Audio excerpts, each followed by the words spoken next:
এত রাতে চলে এলাম কুটুমবাড়ি ফুড পার্কে। বাবার বাড়ি থেকে এই কুটুমবাড়ি, বাবার বাড়িতে গিয়েছিলাম দুপুরবেলা হঠাৎ করেই। এই দেখো বন্ধুরা, চলো দেখে আসি সবটা।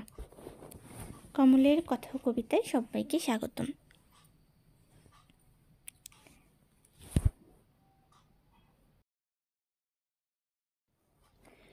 হঠাৎ করে বাবার বাড়ির উদ্দেশ্যে রওনা দিয়ে দিলাম, যদিও একটু কাজ ছিল।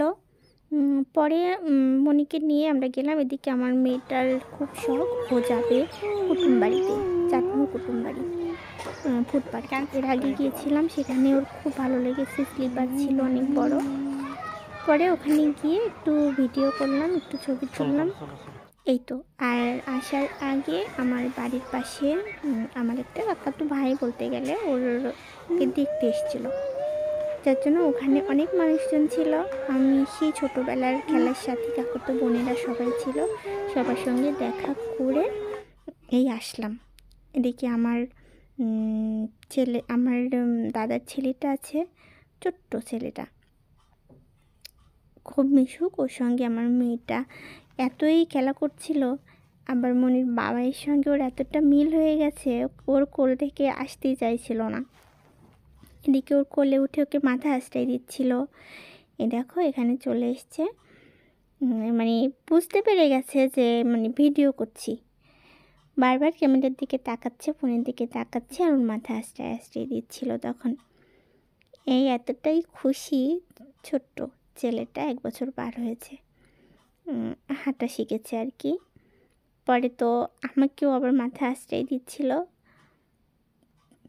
পরে ওখান থেকে আসার সময় খুব কান্না করছিল, যেন চলে আসবে আমাদের সাথে। মা বাবার সঙ্গে ছবি তুলে, দাদা বৌদিদের সঙ্গে পরে ছবি তুলে আমরা বেরিয়ে গেলাম, যে রাত হয়ে যাবে। এখান থেকে বের হতে হতেই প্রায় সন্ধ্যা। পরে আমরা ফুড পার্কের থেকেই চলে গেলাম কুটুমবাড়ি। এই হচ্ছে কুটুমবাড়ি। আমার মেয়েটা যখন আর একটু ছোট ছিল, ও তখন এর নাম দিয়েছিল টুঙ্কু বাড়ি। এটা এখন টুঙ্কু বাড়ি হয়ে গেছে। আমরা চলে গেছে সামনে, মেয়েটা চলে গেছে ভেতরে। প্রথমে একটু ভয় ছিল যে রাত্রে যাচ্ছে, আসলে থাকবে কি না।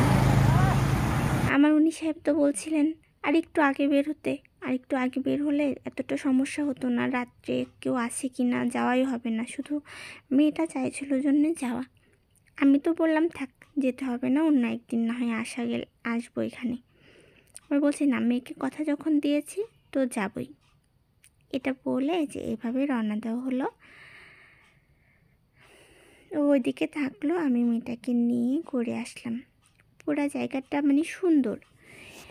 আমরা ভয় পাচ্ছিলাম দূরে যাব এখান থেকে, আমার শ্বশুরবাড়ি অনেকটা দূরে। একদিনের জন্য বের হয়ে আসা তো, হঠাৎ করে আসা। রাতটুকু যদি বাবার বাড়িতে থাকতে পারতাম তাহলে একটু ভালো হতো, যে সকাল সকাল ওখান থেকে বের হয়ে চলে আসতে পারতাম। কিন্তু এমনটা হলো, গেলাম খেতে বসে, খাওয়াই শেষ হয়নি, বাইরে থেকে এসে বলে চলো বের হই।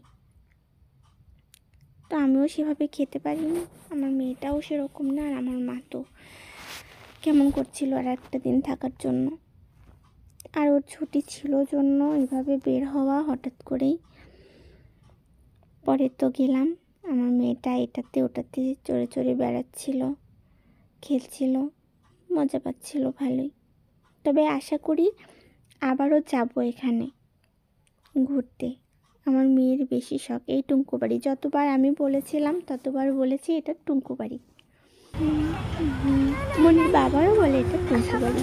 কুটুম বাড়ি আর আমার বলা হয় না, আমার মেয়ের ডাকতেই থেকে গেছে টুঙ্কু বাড়ি বলি, এখনও টুঙ্কু বাড়ি বলে ডাকি। এখানে বসার এই খেলার জিনিসপত্র সবই ছিল, তবে এই ঢেকিটা খুব সুন্দর ছিল। ঢেকিটাতে উঠে আমার মনে খুব মজা পেয়েছে এখানে বসে আর কি।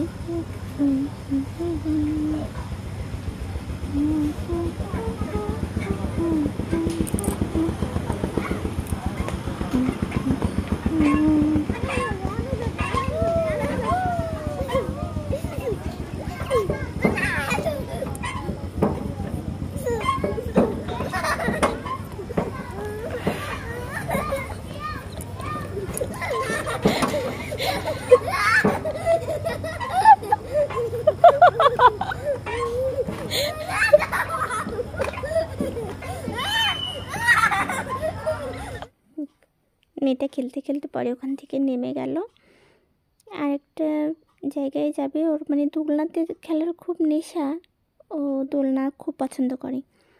তো বললাম তুমি তাহলে এখন দোলনাতে যাও, তাড়াতাড়ি রেখে যেতেও হবে, তারা আছে, অন্ধকার।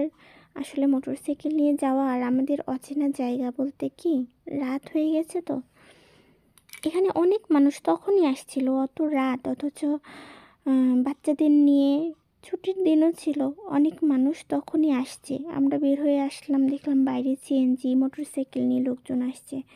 কিন্তু তারপরেও মনে হলো যে না, তেমনি তো সময়টা ভালো না, তো বেশি রাত করা ঠিক হবে না। এই ছোট ছোট বাচ্চাগুলো খেলছিল, সবাই মানে দৌড়ে দৌড়ে পুরা ফিল্ড জুড়ে খেলছিল। আর পরিবেশটা কেমন বলো তো, সবাই মানে মাঝখানে ফিল্ডের মতো ফাঁকা জায়গায়, যে পাশে দোলনা, এই পাশে তোমার ঘোড়া মানে নাগরদোলার মতো ছোট, যে মানে বাচ্চারা বসে খেলে ওরকম, সেটা আছে। বড় একটা স্লিপার ছিল, অনেক বড়, আমরা গতবার গিয়ে দেখেছিলাম, সেই স্লিপারটা এবার নেই। আমার মেয়েটা খুব ভয় পেয়েছিল, ওখানে উঠে ওর বাবা হাত ধরে নামাই নিয়েছিল। পরে ওই স্লিপারটা এবার ছিল না, আমার মেয়েটা বারবার স্লিপারের কথাই বলছিল। এই কয়েকটা জিনিসই মাঝখানে, আর এই চারপাশটা এরকম ছোট্ট ছোট্ট ঘর করা চারপাশে। সেবার দিনের বেলা গিয়েছিলাম, এবার রাত্রিবেলা গিয়ে মানে এতটাই ভালো লাগলো, মনে হচ্ছিল যে আরও কিছুক্ষণ থাকি, কিন্তু দুঃখের বিষয় থাকতে পারলাম না বেশিক্ষণ। আর আমাদের ফিরতে হবে, এখান থেকে অন্তত 30 কিলো যেতে হবে আমাদের। এজন্য তাড়াহুড়া করে বের করছিলাম। আমার মেয়েটা বারবার বলছিল আমাকে জোরে দাও, এত জোরে দাও। সে এত জোরে তো আমি দিতে পারবো না মা। ও শেষমেশ নিজেই দোলনা থেকে নেমে দোলনাকেই দোল দিচ্ছে।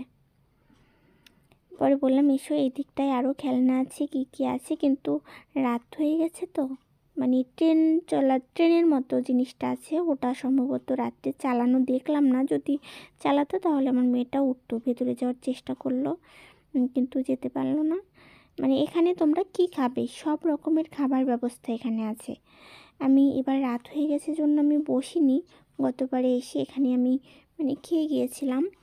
কি পছন্দ, মানে বার্গার থেকে শুরু করে এখানে সব কিছুই পাবে হয়তো।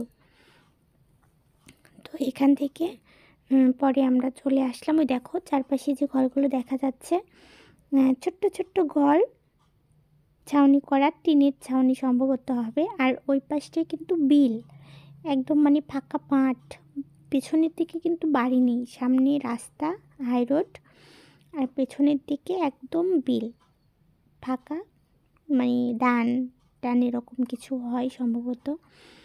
আর এই একটা একটা করে যে ঘর, ছোট ঘরের ভিতরে একটা টেবিল আর 4টা করে চেয়ার, এরকম সব মানে অনেকেই ওখানে ভিতরে বসে বসে আছে, ফ্যামিলি নিয়ে এসছে, সবাই এসে মানে ভালোই মজা করছে আর কি। এখন আমাদের সময় হয়ে গেছে, মনির বাবা ডাকছে, চলো তাড়াতাড়ি, আর থাকা যাবে না। ভালো থেকো বন্ধুরা সবাই, ভিডিওটি ভালো লাগলে লাইক কমেন্ট শেয়ার করে দিও, সাবস্ক্রাইব করো চ্যানেলটি। এতক্ষণ ভিডিওটা দেখার জন্য অসংখ্য ধন্যবাদ। আবারও অনেক অনেক ভালোবাসা দিয়ে শেষ করলাম। শুভরাত্রি।